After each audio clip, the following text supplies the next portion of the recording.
2 Rois, chapitre 8, verset 16, où il est dit « La 5e année de Joram, fils d'Akab, roi d'Israël, Joram, fils de Josaphat, roi de Juda, régna. Il avait 32 ans lorsqu'il devint roi. Et il régna 8 ans à Jérusalem. Il marcha dans la voie des rois d'Israël, comme avait fait la maison d'Akab, la famille d'Akab. Car, et notez ce petit mot, car il avait pour femme une fille d'Akab, et il fit ce qui est mal aux yeux de l'Éternel. Amen. Père, nous te bénissons et te glorifions pour ta parole. Te demandons de la bénir à chacun de nos cœurs, au nom de ton Fils et pour ta seule gloire. Amen. On peut s'asseoir, frères et sœurs. J'aimerais vous parler ce matin d'une erreur à ne jamais faire. Une grave erreur du fils d'un roi, Josaphat. Dans la vie que nous avons sur la terre, il y a des petites choses, des détails qui paraissent anodins, qui paraissent vraiment pas grand-chose, ça paraît insignifiant. Des détails qui, à nos yeux, ne semblent pas avoir beaucoup de signification. Mais les conséquences et les suites sont très importantes. Certains détails peuvent devenir catastrophiques parfois. Je vais vous donner 2 exemples. James Crush, c'est son nom. En 1912, cet homme-là était à bord du Titanic lors du naufrage. Mais il a fait partie du nombre des survivants. Il s'en est bien tiré. En 1915, le même homme, 3 ans plus tard, était sur un autre bateau, le SS Lusitania. Et ce bateau aussi a fait naufrage, a été bombardé durant la Première Guerre mondiale par un sous-marin allemand. Il y a eu 1200 morts. 1200 morts. Mais cet homme a survécu encore là au 2e naufrage. Il a survécu au Titanic, il a survécu donc au SS Lusitania. Et quelques années plus tard, cet homme a traversé un petit ruisseau dans la campagne et il s'est accroché les pieds. Il a trébuché, il s'est cogné la tête sur une pierre et il est mort noyé dans 30 cm d'eau. Petit détail. Il a survécu à des naufrages inimaginables et il est mort noyé dans 30 cm d'eau. Un petit détail. Vous avez entendu parler, vous connaissez évidemment, nous sommes Canadiens, des chutes de Niagara.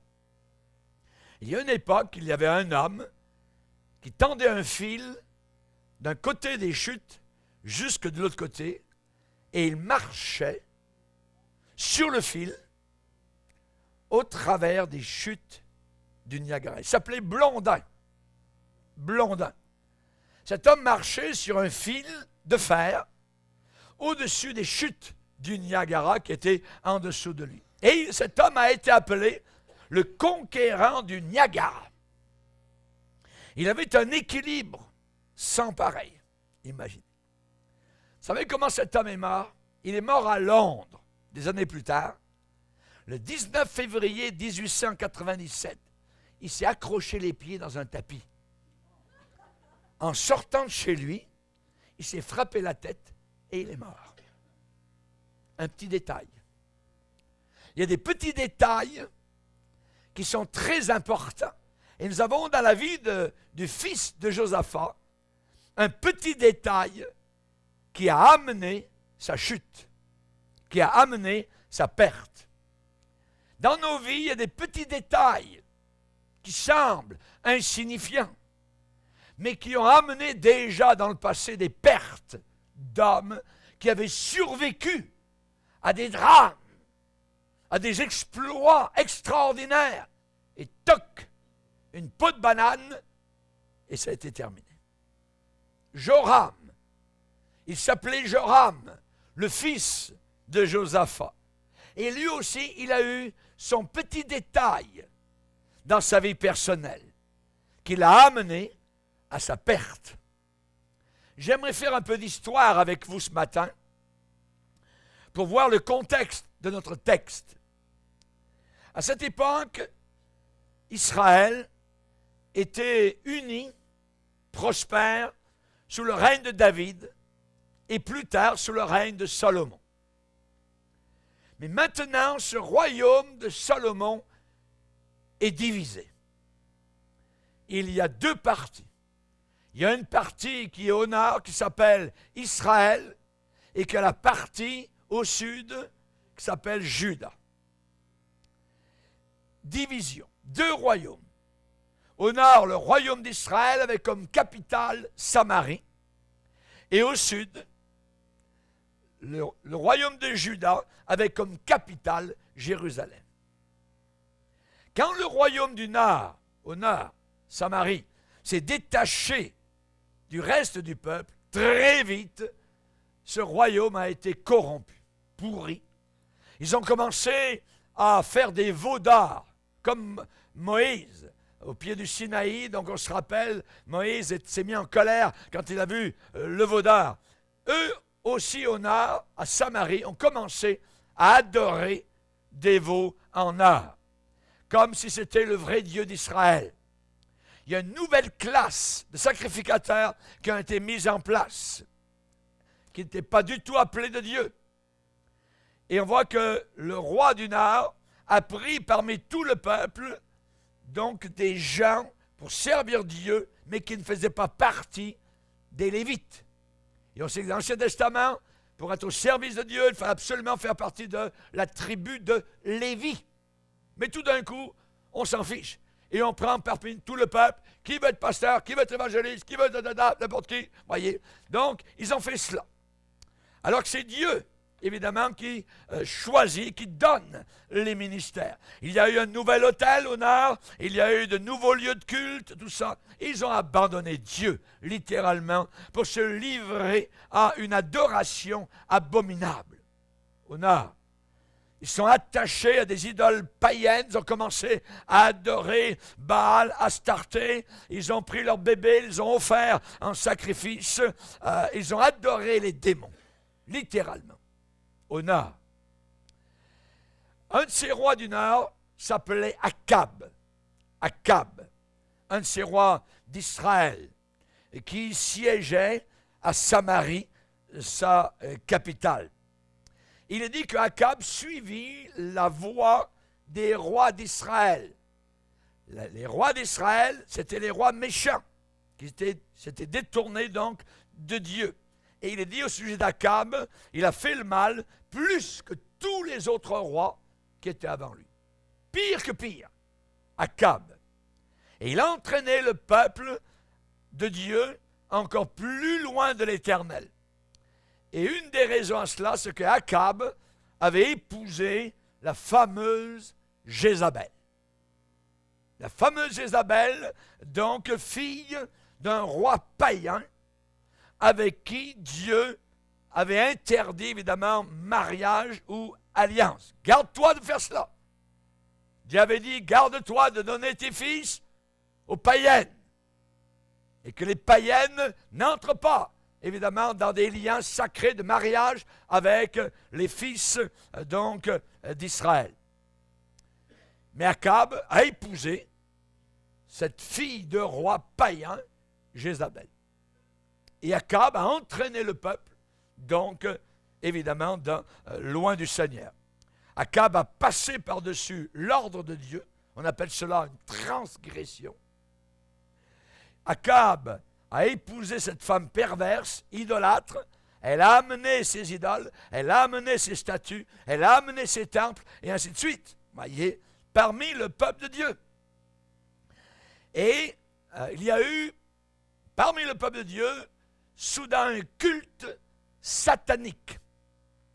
un culte satanique qui a été introduit à l'intérieur du peuple d'Israël, les tribus du Nord. Jézabel, ce nom Jézabel, l'épouse d'Akab, ça veut dire sans vie commune. Sans vie commune, ça veut dire sans cohabitation. Ça veut dire que cette femme-là n'avait aucune vie commune avec le peuple de Dieu. Elle n'avait rien de commun avec le peuple de Dieu.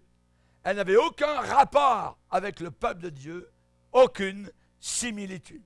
C'était l'abomination païenne en chair et en os. Vous savez comment elle est morte? On l'a jetée par-dessus une fenêtre. Les chiens sont venus manger son corps. Et quand on a voulu faire l'enterrement, il ne restait plus rien. Akab était marié à cette femme-là. Maintenant, je vais vous dire une chose. Jeune fille, jeune homme qui cherche une femme, cherche parmi le peuple de Dieu obéissant. J'ajoute obéissant. Il y aurait eu un temps, j'aurais dit, cherche une femme parmi le peuple de Dieu. Mais aujourd'hui, il y a beaucoup parmi le peuple de Dieu de désobéissantes. Et il y a un péril parmi les chrétiens de tomber en amour avec une supposée chrétienne qui a un cœur de païenne. Jeune homme, si tu cherches une femme, cherche parmi le peuple de Dieu obéissant. Cherche parmi les enfants de Dieu vrais et authentiques. La Bible dit, ne vous mettez pas avec les infidèles sous un joug étranger. Ne vous mettez pas, ne vous placez pas sous le joug du mariage avec une infidèle qui aime le monde, qui aime les danses, qui aime le cinéma, qui aime la pornographie, qui aime tout cela. Elle ne veut pas payer sa dîme. Vous voulez payer votre dîme, elle ne voudra pas. Vous voudrez amener les enfants à l'école dimanche. Elle dit non. Dimanche matin, on dort. Et ainsi de suite. C'est terrible. Donc, il faut absolument que vous choisissiez une fille qui aime véritablement le Seigneur. Ne te laisse pas séduire par les yeux des païennes. Akab a été séduit par les paupières d'une païenne, les yeux trompeurs, remplis de ruses, pour te perdre. C'est le royaume du Nord. Royaume du Sud, capitale Jérusalem, la situation est différente. Il y a un roi qui s'appelle Josaphat, au sud. Josaphat est attaché à Dieu. Et Josaphat sert Dieu de tout son cœur. La Bible dit qu'il faisait ce qui était droit aux yeux de l'Éternel. Josaphat. Et il a reçu, Josaphat, un très bon témoignage de la part du Seigneur. Josaphat, ça veut dire l'Éternel est juge. Et le service dans le temple à Jérusalem était bien entretenu pendant tout son règne. Les Lévites fonctionnaient, les sacrificateurs pouvaient, servir Dieu tout en étant soutenus, fortifiés, encouragés par leur bon roi. Josaphat, le bon roi, a eu un fils. Son fils s'appelle Joram. Joram. Il a eu plusieurs fils, Josaphat. Mais parmi eux, le plus vieux s'appelle Joram. Et Joram avait un avenir prometteur devant lui. Normalement, on pourrait dire qu'il aurait dû faire un très bon chrétien. Bel exemple.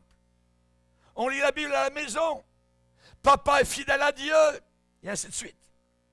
Donc, Joram, son nom veut dire Dieu est exalté. Normalement, il aurait dû aimer Dieu, comme son père, Josaphat. Il était appelé à un très grand avenir. Dieu avait un grand plan pour Joram. Il aurait pu devenir un deuxième David. Oui, que Dieu soit exalté dans un homme ou dans une femme. Et il est monté sur le trône de Juda à la place de son père. Quand son père est décédé, il avait 32 ans. Ça, c'est au sud. Joram. Joram a fait un très mauvais choix. Joram n'était pas comme son père. Encore moins comme David. Pourquoi? Parce qu'un jour, il y a eu un détail dans sa vie. Il y a eu le tapis recourbé. Un jour, il a pris une mauvaise décision. Au nord, le roi Akab et sa femme Jézabel ont eu plusieurs enfants ensemble. Et parmi les enfants au nord d'Akab et Jézabel, ils ont eu une fille de toute beauté. Belle. La fille d'Akab. Mais c'était une fille qui était comme maman. Et quand vous avez pour maman Jézabel, vous devenez une petite Jézabel.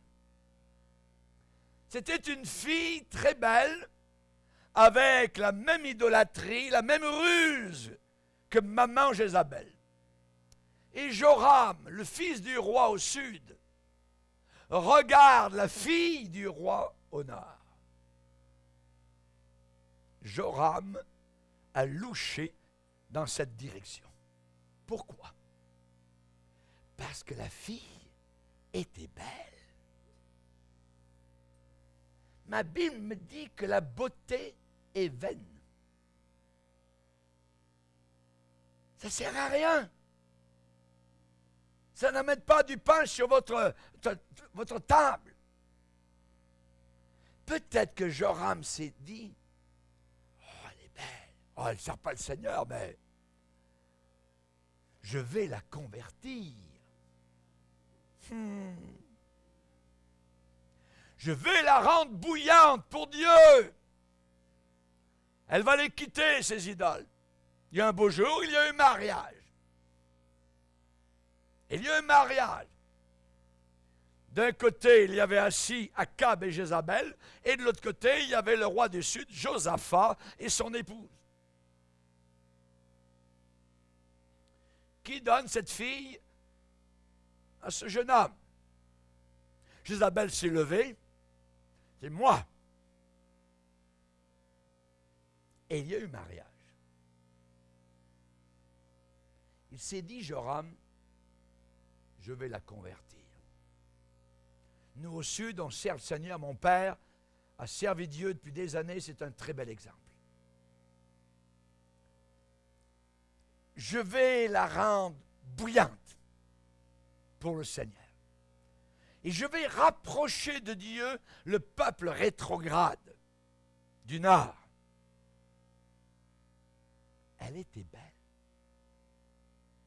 La Bible parle de la beauté incorruptible d'un cœur doux et paisible. Jeunes gens qui m'écoutez, j'aimerais vous dire une grande vérité. Ouvrez bien vos oreilles. Toutes les filles ont la même longueur d'intestin.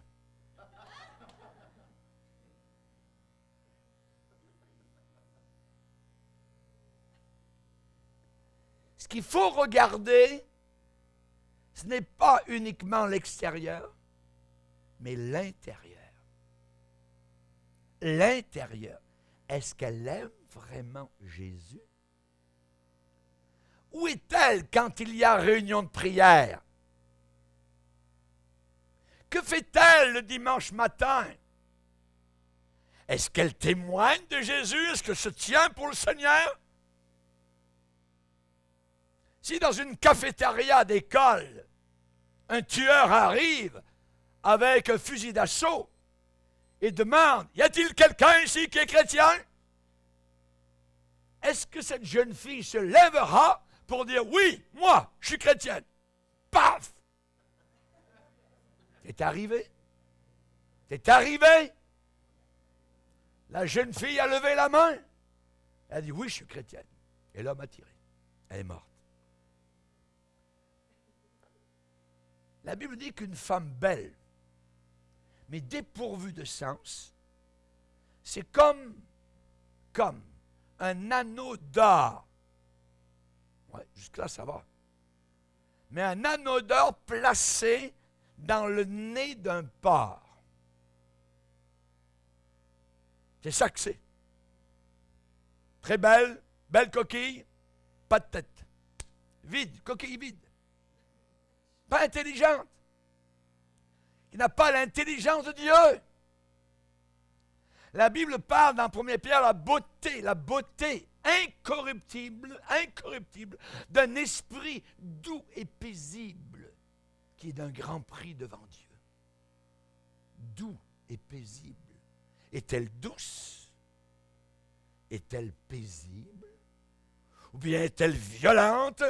Toujours un paquet d'épines? Et quand vous ressortez de sa présence, vous êtes piqué de partout.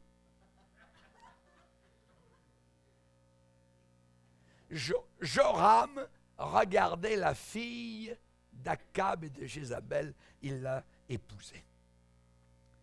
Pourquoi l'a-t-il épousée? Il l'a épousée parce que elle, cette fille-là, faisait ce que lui aurait aimé toujours faire. C'est-à-dire vivre dans le monde. Vivre dans le monde.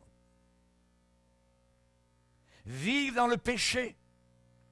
Le cœur du jeune homme, du fils de Josaphat, son cœur était tellement rétrograde qu'il a aimé une fille païenne. Totalement païenne.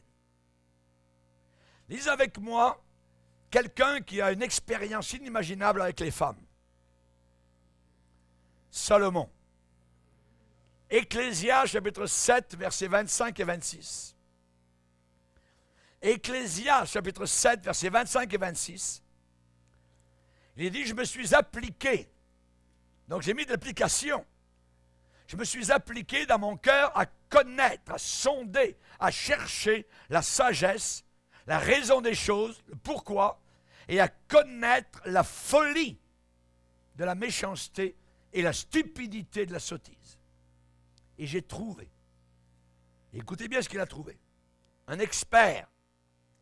J'ai trouvé plus amère que la mort, la femme dont le cœur est un piège et un filet, et dont les mains sont des liens, des chaînes. Celui qui est agréable à Dieu lui échappe, mais le pécheur est pris par elle. Plus amère que la mort. Ce n'est pas une petite affaire. La mort est déjà très amère. Plus amère que ça. Est-ce que ça peut exister? Oui. C'est la femme dont le cœur est un piège et un filet. Je t'aime, mon amour, je t'aime, chérie, tout ça. Mais dans la tête, j'aime ton portefeuille plus que toi. Ou autre chose. Jeunes gens, si vous cherchez une femme, cherchez parmi le peuple de Dieu. Il n'y en a pas. Dieu est capable de l'amener sur un plateau. Si toi, tu restes fidèle au Seigneur. Fais de l'Éternel tes délices, et il te donnera ce que ton cœur désire. Ce que ton cœur désire.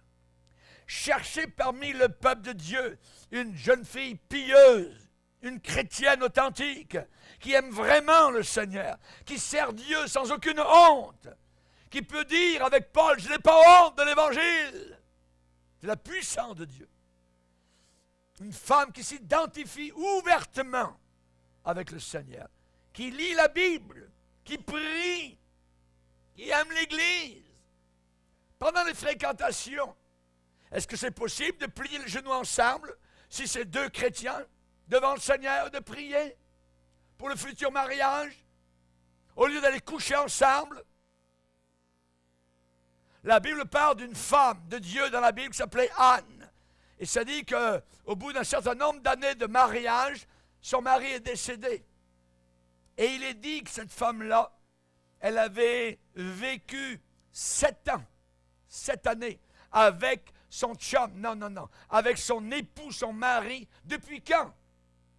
Depuis sa virginité. Ça, c'est le modèle de la Bible. Depuis sa virginité. Aujourd'hui, on se moque. Les filles balancent au panier de poubelle leur virginité. Jamais, jeune fille chrétienne, gardez-vous propre et pure. Vous serez bénis par le Seigneur.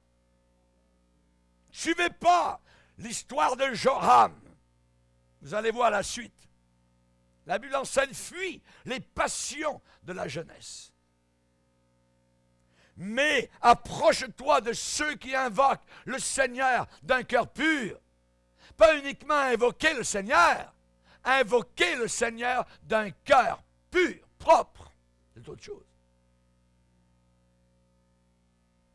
Il y a des gens qui viennent le dimanche matin au culte, ils sont allés danser le samedi soir, swinguer la bottine, ainsi de suite, sur des pistes de danse, ainsi de suite, convoiter, puis ensuite, oh Jésus, je t'aime le dimanche matin. Jamais de la vie dans l'Église de Dieu. Nous ne sommes pas de cette race-là.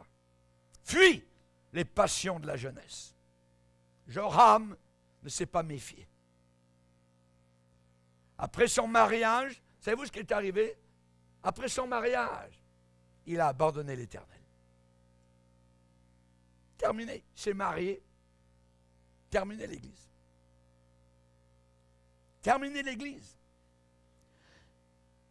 J'ai donné parfois des conseils avant un mariage en disant aux jeunes gens, aux jeunes filles, gardez-vous propre. S'il vous plaît. N'ayez aucune relation sexuelle avant le mariage. Et pendant cette période-là, pendant qu'ils sont dans le bureau des pasteurs et qu'on enseigne et qu'on dit cela, eux, ils sont en train de coucher ensemble. Pensez-vous qu'ils vont être bénis par le Seigneur? Jamais de la vie. Jamais. C'est impossible. Dieu est attentif à ce qui se passe. Joram s'est marié. Après son mariage, il a abandonné l'Éternel. Il a fait bâtir lui-même des autels pour les dieux de sa femme. Chérie, si tu m'aimes, voyons, j'ai amené mes dieux, mes déesses, tout ça. Ouais, chérie, je t'aime. OK, on va te construire des palais. Et Joram a commencé cela. Il a fait bâtir des autels aux démons. Il s'est livré à tous les péchés du royaume du Nord, au beau milieu de Jérusalem. Au beau milieu de Jérusalem. La Bible dit qu'il a poussé les habitants de Jérusalem à la prostitution et il a séduit tout Juda. Il a été averti par le prophète Élie. Le prophète Élie a pointé son index à ce jeune roi et regardez ce que la Bible dit à ce sujet. 2 Chroniques chapitre 21.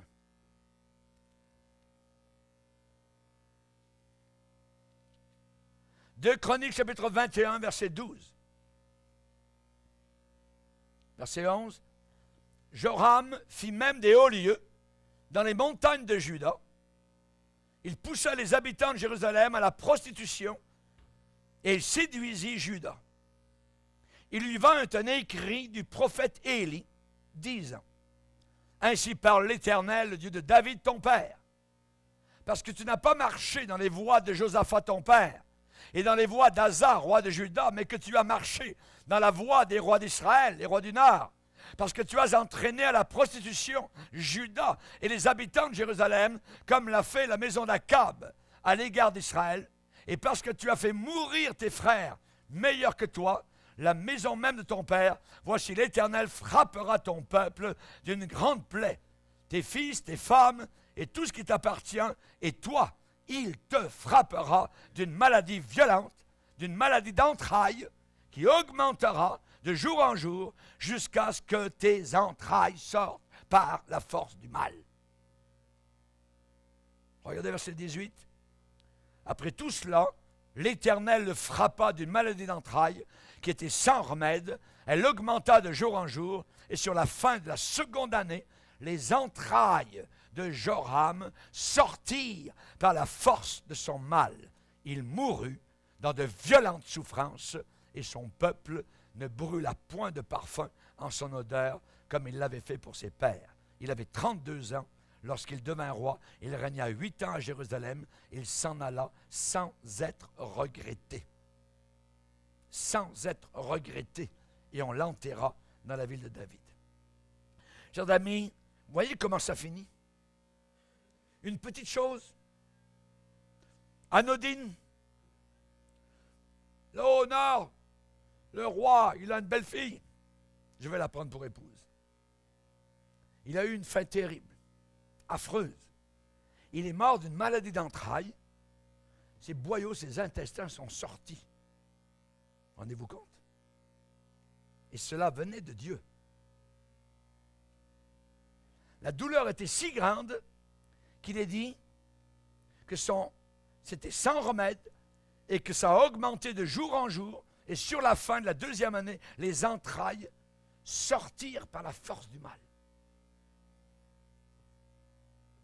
Il mourut dans de violentes souffrances. Il est mort à 40 ans. Tous ceux qui se moquent de Dieu, tous ceux qui rient de Dieu meurent très jeunes. La Bible dit qu'ils ne font même pas la moitié de leurs années. Sans être regretté, personne n'a pleuré quand il est mort. Fin tragique pour un jeune homme si prometteur. Un simple détail avait ruiné sa vie. Quel détail? La Bible dit, car il avait pour femme une fille d'Akab. Car est une conjonction de coordination qui coordonne ce qui vient d'être dit à ce qui va être annoncé. Il est dit que Joram marcha dans les voies des rois d'Israël comme avait fait la maison d'Akab. Parce que, il y a une raison pourquoi il a marché loin de Dieu. Parce qu'il avait épousé une fille d'Akab. Car, ça indique qu'on va donner la raison de ce qu'on vient de dire. Pourquoi Joram a-t-il marché dans la façon des rois d'Israël comme Akab et Jézabel, sa belle-mère? Parce qu'il avait pour femme une fille d'Akab. Joram, ce jeune homme, aimait ce que Dieu détestait. Quand vous aimez dans votre cœur ce que Dieu déteste, vous êtes dans de grands troubles. Quand vous aimez ce que Dieu déteste, chrétiens, chrétiennes, entretenez-vous un amour que Dieu déteste. Caressez-vous un petit serpent. Est-ce possible? Certainement. Jacques, un jour, pasteur à Jérusalem, devant son immense assemblée à Jérusalem, a fait trembler toute l'assemblée. Vous savez quel genre de message il leur a donné un dimanche matin? Adultères que vous êtes, ne savez-vous pas que l'amour du monde est inimitié contre Dieu? Tout le monde s'est mis à trembler. C'était le genre de message que nos premiers chrétiens entendaient. Adultères que vous êtes. Dieu déteste l'amour de ce monde. Pierre va dire comme des enfants obéissants, ne vous conformez pas aux convoitises que vous aviez autrefois quand vous étiez dans l'ignorance. Ne vous conformez pas à ça. J'ai parlé ce matin, conseillant un chrétien, je lui disais désobéis. Pasteur, désobéir? Il dit oui, désobéis aux convoitises de ton corps. Chaque fois que ton corps te parle, désobéis. Quand ton corps veut t'emmener vers le mal, quand ton corps veut t'emmener à faire des choses que Dieu déteste, désobéis. La Bible dit, Romains 6, n'obéissez pas aux convoitises de votre corps. Jean l'apôtre a dit la même chose, n'aimez pas le monde, ni les choses qui sont dans le monde. Si quelqu'un aime les choses du monde, l'amour de Dieu n'est pas en lui. L'amour de Dieu n'est pas en lui. Il faut que j'aime ce que Dieu aime. Il faut que je déteste, que je haïsse ce que Dieu est. Et j'aurai sa bénédiction. L'apôtre Paul va dire, ne vous conformez pas au siècle présent, soyez des non-conformistes. Résistez. Tite va dire que la grâce de Dieu est une professeure et que la grâce de Dieu nous enseigne. Et qu'est-ce qu'elle nous enseigne, la grâce de Dieu? Source de salut pour tous les hommes, elle nous enseigne à renoncer à l'impiété et aux convoitises mondaines. À renoncer. Ce n'est pas l'évangile de la prospérité, ce n'est pas l'évangile, je dirais, de aime-toi toi-même, ainsi de suite, voyez. Nous prêchons l'évangile du renoncement. Du renoncement. Si quelqu'un ne renonce pas à lui-même et ne prend pas sa croix chaque jour, il ne peut pas être mon disciple. Il n'est pas mon disciple. L'amour du monde. Ça, c'est ce que la grâce de Dieu m'enseigne. Les gens pensent que la grâce de Dieu, on peut désobéir à Dieu. Puis, non, la grâce de Dieu, elle me demande de renoncer aux convoitises mondaines. Paul va dire, Démas m'a abandonné par amour pour le siècle actuel. Il aimait le monde. Prédicateur qui est parti dans le monde. Imaginez. L'amour du monde a enlevé au Seigneur beaucoup de ses enfants. Pourquoi? Parce que le monde est contre Dieu et le monde empêche les gens d'être sauvés. Le monde est contre ce livre. Le monde se moque de mon Dieu. Le monde se moque de ce livre-là qui m'enseigne les grandes vérités, la pureté, la sainteté. Et spécialement avant le mariage. Le monde, la mondanité, l'esprit du monde, c'est un ennemi mortel. Il y a un système spirituel que nous ne voyons pas, qui est invisible et qui s'oppose à Dieu, qui s'oppose aux chrétiens, qui s'oppose à l'Église. C'est le système de Satan qui est dans ce monde. Il est opposé à tout ce qui est saint, à tout ce qui est pur. Le monde est dirigé, pas par Dieu. Le monde est dirigé par le prince de la puissance de l'air. Le monde est dirigé par cet esprit qui agit dans les fils de la rébellion. Jean nous enseigne que le monde entier est sous la puissance du diable. Un chrétien qui entretient un amour pour les choses du monde, pour la mondanité, ne peut pas plaire à Dieu. C'est impossible. Un chrétien qui ne recherche que les amusements, les spectacles, place des arts, blablabla, divertissement, succès financier, succès social, satisfaction personnelle, ça ne peut pas plaire à Dieu. Ça déplaît à Dieu. Pourquoi? Parce que cette personne vit à l'horizontale. Et nous devons vivre à la verticale. À la verticale. Le chrétien mondain n'a pas ou si peu de relation avec Dieu. Pourquoi? Parce que c'est le monde qui a pris sa place dans son cœur. Le chrétien mondain a des ambitions terrestres et humaines. Le chrétien mondain cherche à être admiré par les autres. Regardez-moi, tournez les regards un peu vers moi. Ça, c'est mondain. Saül était le premier roi d'Israël, désobéissait tout le temps au Seigneur. Averti, continuez, jusqu'au jour où Dieu a dit c'est fini. C'est fini. Alors quand elle a vu cela, il est à côté de Samuel, et il demande encore à Samuel, honore-moi devant le peuple. Honore-moi devant le peuple. Le chrétien mondain veut être honoré par le peuple, pas par Dieu. Par le peuple. L'important, ce n'est pas Dieu. Dieu, on ne le voit pas, il est mondain, il a l'esprit du monde, il est tout le temps dans le monde. Honore-moi devant le peuple. Le chrétien mondain, il a une priorité. Sa priorité, c'est sa réputation. Qu'est-ce que les gens disent de moi?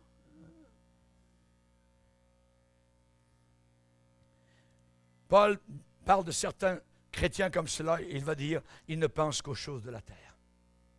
Ils ne pensent qu'aux choses de la terre. Le chrétien mondain, il est marié.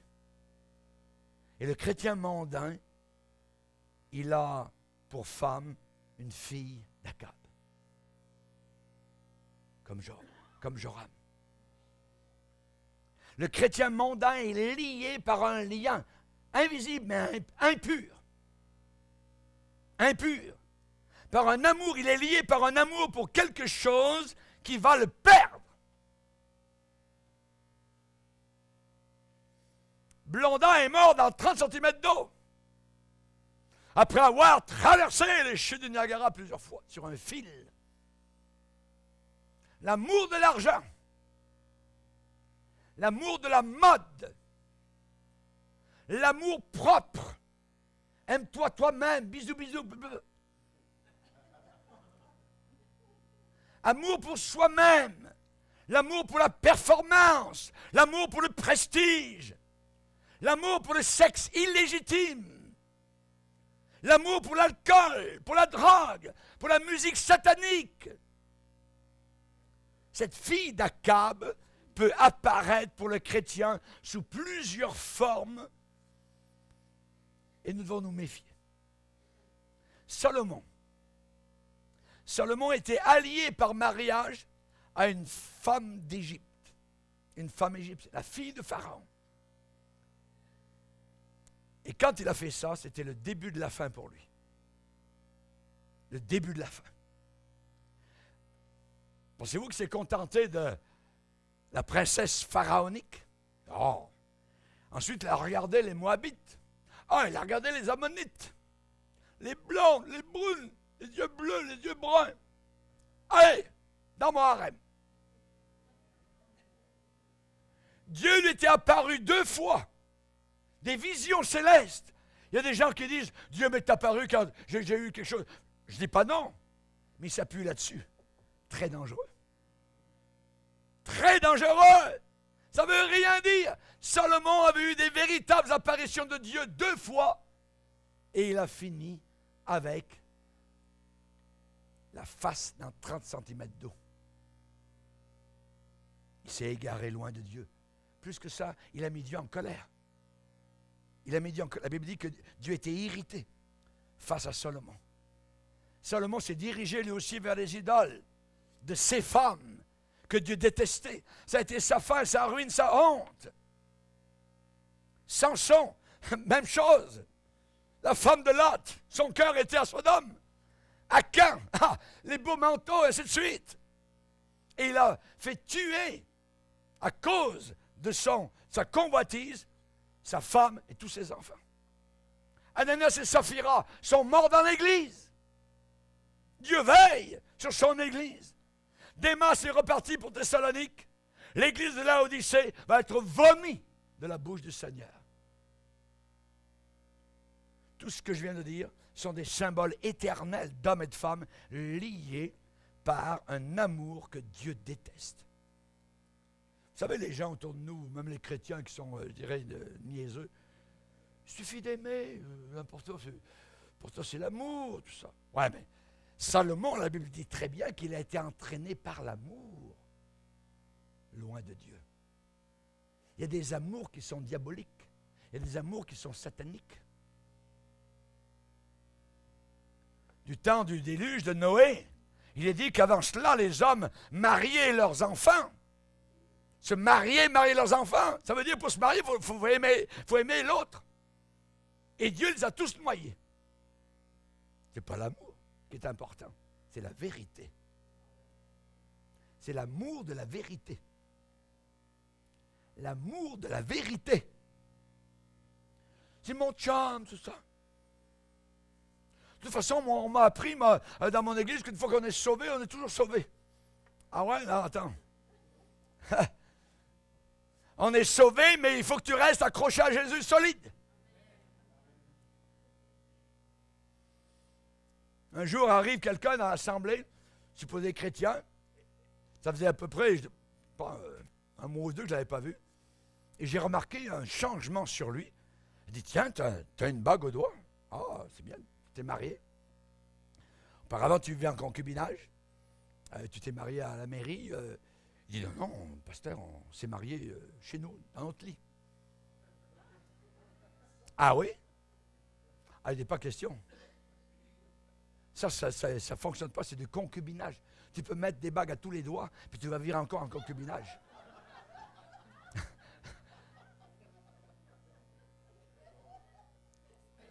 Salomon, entraîné par l'amour, entraîné vers l'enfer par l'amour.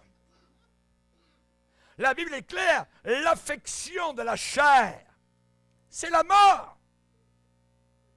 C'est la mort. Mais l'affection de l'esprit, c'est la vie et la paix. Aimer les choses de Dieu, les choses de l'Esprit de Dieu, des choses propres, pures, claires, nettes. C'est merveilleux. Nous devons être du sel. Jésus a dit le problème, la tragédie. Mais si le sel perd sa saveur, avec quoi l'assaisonnera-t-on? Du sel qui n'a plus, il ne sert plus qu'à être jeté dehors.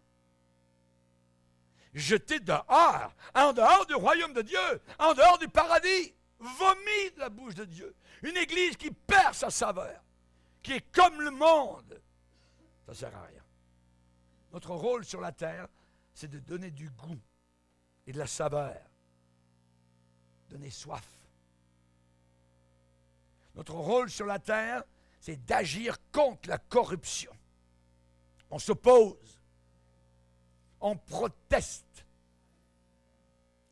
Et ça a fait le nom des protestants. Aujourd'hui, nous avons des protestants qui ont plié les chines, qui sont soumis au diable, qui ne protestent plus du tout contre le mal et le péché. Le sel, c'est ce qui ralentit le processus de corruption.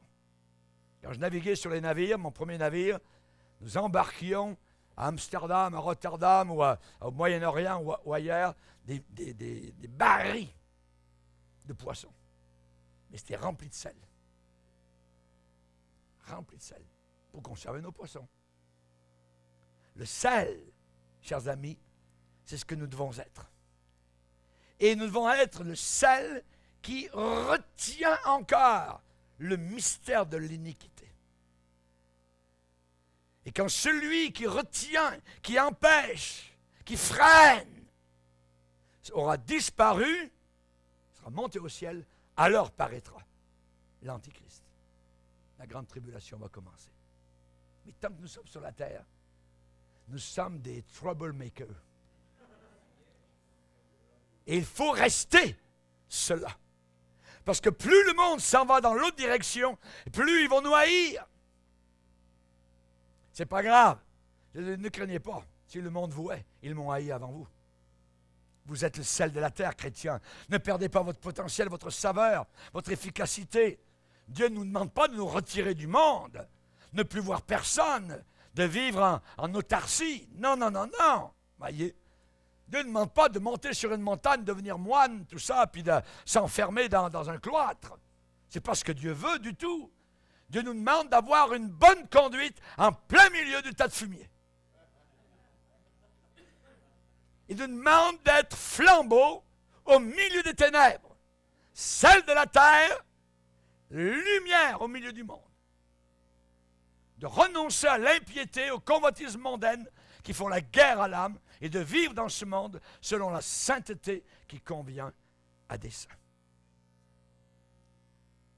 On a dit à Ruth, quand elle est revenue de Moab, qu'elle a quitté ses idoles moabites, on lui a dit, ma fille, qu'on ne te rencontre pas dans un autre champ. Qu'on ne te rencontre pas dans un autre champ. Tu es allé glaner dans le champ de Boaz. Bravo, c'est merveilleux. Reste avec le chef de la moisson. N'allons pas dans un autre champ. Restons dans la moisson du Seigneur. Amen. Joram a terminé avec ses entrailles sur ses mains. Et il est descendu au fond de l'enfer. Nous voulons bien mourir. Mais nous voulons bien vivre pour le Seigneur. Et à la fin, monter au ciel à la rencontre de Jésus. Baissons nos têtes et prions le Seigneur.